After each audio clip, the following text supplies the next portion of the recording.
ఏపీలో రక్షించాల్సిన పోలీసులే భక్షిస్తున్నారని వైసీపీ సీనియర్ నేత అంబటి రాంబాబు ఫైర్ అయ్యారు. ఇటీవల తన ఇంటిపై దాడి జరిగిందన్నారు. ప్రభుత్వం కక్ష సాధింపు చర్యలకు దిగుతోందన్నారు అంబటి. దాని విషయం నిన్న హైకోర్టు 3 స్టేషన్లకు అంటే 2 స్టేషన్లో స్టేషన్ హౌస్ ఆఫీసర్లకి ఇద్దరికి ఒక ఎస్ఐకి కోర్టు వారు నోటీసులు ఇచ్చారు కంటెంప్ట్ మీద. దీనికి మీరు సమాధానం చెప్పండి అని నోటీస్ ఇచ్చారు.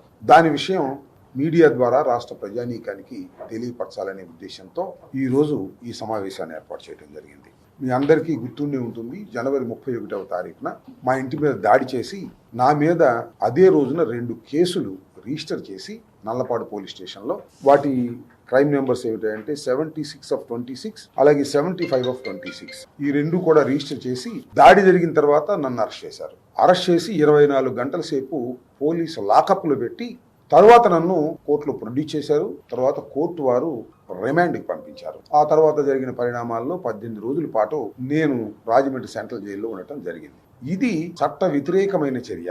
ఈ కేసుల్లో నన్ను 18 రోజుల పాటు జైల్లో ఉంచవలసిన అవసరం లేదని, కోర్టులో ప్రొడ్యూస్ చేయవలసిన అవసరం అంతకంటే లేదని పోలీస్ వారే ఆ పోలీస్ స్టేషన్లో నాకు నోటీస్ ఇచ్చి పంపించేయాలి అనేది చట్టం చెబుతున్నటువంటి అంశం. వంశీధర్ అనే సిఐ, అదేవిధంగా ఇంకొక ఎస్ఐ మధు అనే వీళ్ళిద్దరూ కలా నన్ను అరెస్ట్ చేసి కస్టడీలో తీసుకున్నారు, లాకప్లో వేశారు. వీళ్ళిద్దరూ కూడా ఎందుకు చేశారు అంటే పొలిటికల్ ఒత్తిడి, రాజకీయ ఒత్తిడి. ఎంపీ ఎమ్మెల్యేలు అంబటి రాంబాబు మీద కక్ష తీర్చుకోవాలి, తీసుకెళ్లి లాకప్లో వేయండి అని ఇల్లీగల్గా నన్ను లాకప్లో వేశారు.